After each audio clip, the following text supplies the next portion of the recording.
ससुराल के पास रहता था और वहाँ बगीचे का काम करता था, बगीचों में काम करता था, मेहनत करता था, दिहाड़ी करता था।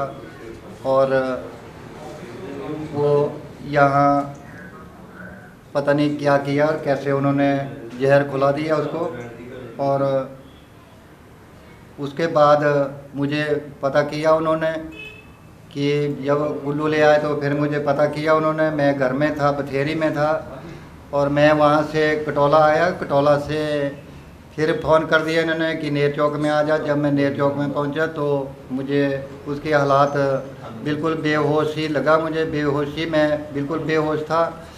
और उसके हाथ में देखा तो सीधे हाथ में अंगूठा भी लगा हुआ था, अंगूठे का निशान था। और यहाँ देखा मैंने, सीधी तरफ देखा तो मैंने डंडे का निशान भी यहाँ नज़र आया मुझे। तो मैं उसी के हिसाब से चलता रहा और डॉक्टर को बताता रहा। डॉक्टर ने कहा कि ये एमआर होगा और एमआर कराने के बाद इसका पता चलेगा। नेर चौक में एमआर नहीं था, फिर उन्होंने रेफर कर दिया, चंडीगढ़ लेके चला गया मैं। तो चंडीगढ़ में जाके फिर डॉक्टर साहब को बताया मैंने, चेकअप वगैरह करवाया मैंने। और चेकअप करवाने के बाद डॉक्टर ने कहा कि इसका जो है तो ये दिमाग जो है इसका मर चुका है और इसको गाड़ी करो और घर में ले जाओ। मैं वहाँ से लेकर के शिमला आ गया। शिमला में पहुँचा, उसी दिन रातों रात मैं शिमला में पहुँचा। और शिमला में वहाँ की पर्चियाँ, मैंने नेर चौक की पर्चियाँ दिखाई और उसको वहाँ एडमिट करा दिया मैंने। फिर डॉक्टर ने कहा कि 1 दिन 2 दिन देखते हैं इसको और इसका एमआर कराएंगे। तो दूसरे दिन कहा डॉक्टर ने कि कल हम 12 बजे के बाद इसका एमआईआर कराएंगे। तो उसमें जैसे मैंने हाथ लगा के बताया, डॉक्टर जी ये बहुत बड़ा निशान आ रहा है नज़र। तो डॉक्टर ने कहा कि कल 12 बजे के बाद इसका एमआर होगा और उसके बाद ये एमआर में आ जाएगा, नज़र आ जाएगा अभी क्या प्रॉब्लम है। तो दूसरे दिन सुबह टेस्ट वगैरह हुआ और टेस्ट कराने के बाद जब मैं वहाँ आकर के बैठा था उसके पास तो उतने में उसका देहांत हो गया। तो मैंने वहाँ से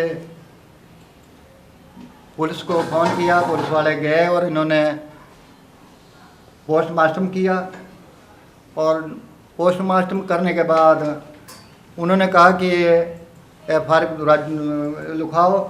तो मैंने कहा जी ऊपर आके लिखाएंगे। अब मैं यहाँ कुछ भी नहीं बोल सकता, मैं उस टाइम कन्फ्यूज हो गया था, मेरा अकेला बच्चा था और मैं कुछ भी नहीं लिखवा पाया।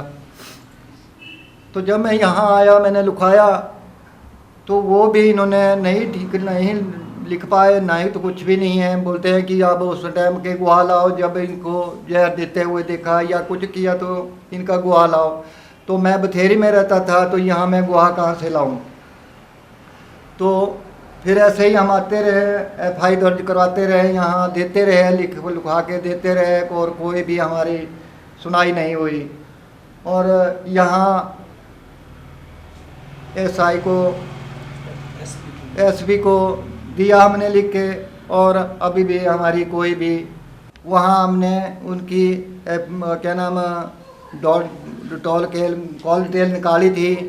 तो कॉल डिटेल में जो निकले थे लड़के वो भी यहाँ बुलवाए थे और उन्होंने उनके यहाँ बयान लिए गए। तो उन्होंने बताया कि हम खुद, वो लड़की खुद फ़ोन करती थी, हम नहीं करते थे और खुद ही फ़ोन करती थी।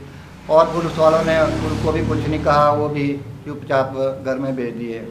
उसके बाद वहाँ कटौला में एक डेथ जैसी हुई थी, वहाँ उनका सुच्चा वगैरह कर रहे थे। तो हम भी वहाँ गए तो मौलवी ने वहाँ हमें उससे बाइकआउट कर दिया, बाहर निकाल दिया। तो या तो केस वापस ले ले, तो या तो तो बाइकाट हो जाए यहाँ बस्ती के अंदर, हम नहीं आपको चाहेंगे।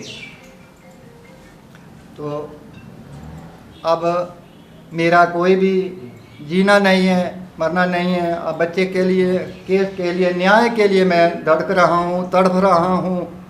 तो कोई न्याय मेरा नहीं हो रहा है। तो इस टाइम सरकार भी मेरा कोई न्याय नहीं कर रही है, बस्ती वाले हमारे भी न्याय नहीं कर रहे हैं।